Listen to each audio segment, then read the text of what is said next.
This is Group 6 presentation, and we discussed about SOLAS Chapter 2-1, Fire Plea -4. Regulation 22. Regulation 22-1. Regulation 24. And Regulation 22. Regulation 22, Prevention and Control of Water Ingress. Watertight door may be opened during navigation to permit the passage of passengers or crew, or when work in the immediate vicinity of the door necessitates it being opened. The door must be immediately closed when transit through door is complete or when the task which necessitated it being opened is finished. The administration shall authorize that such a watertight door may be opened during navigation only after careful consideration of the impact on ship operation and survivability taking into account. Issued by the organization footnote. A watertight door permitted to be opened during navigation shall be clearly indicated in the ship's stability information and shall always be ready to be immediately closed. Regulation 22-1. Flooding detection system for passenger ships carrying 36 or more persons. Portable plates on bulkheads shall always be in place before the voyage commences and shall not be removed during navigation except in case of urgent necessity at the discretion of the master.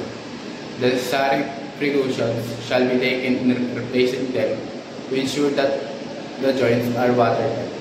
Power-operated sliding watertight doors permitted in machinery space in accordance with Regulation 13.10 shall be closed before the voyage commences and shall remain closed during navigation except in case of urgent necessity at the discretion of the master.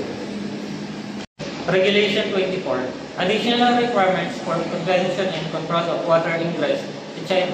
in cargo ships. 1. Opening in the shell plating below the deck, limiting the vertical extent of damage, shall be kept permanently closed during navigation.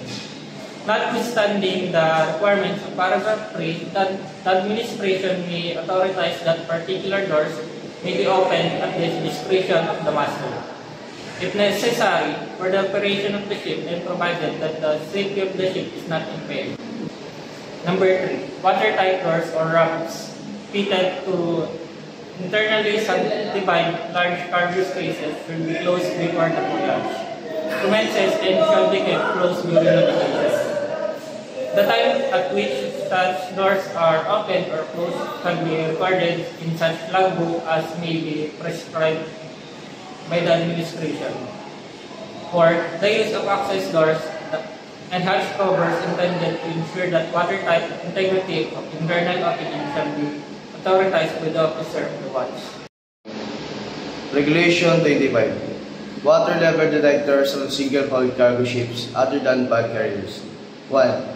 Single-hull cargo ships other than bag carriers constructed before 1 January 2007 shall comply with the requirements of this regulation not later than 31 December 2009. Number 2.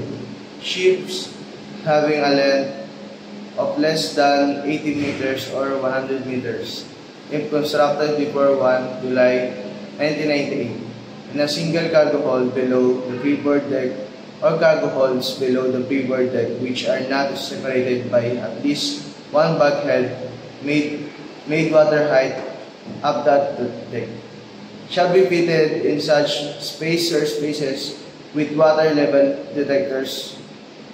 3. The water level detectors required by paragraph 2 shall 1. Give an audible and visual alarm at the navigation bridge with water level above the inner bottom in cargo hold, reaches a height of not less than 0.3 meters and another when such level reaches not more than 50% of mean depth of the cargo hold. And number 2, be fitted at the up end of the hold or above lowest part where the inner bottom is not parallel to the design waterline, where webs of partial waterline bulkheads are fitted above the inner bottom. Administration may require the fitting of additional detectors. 4.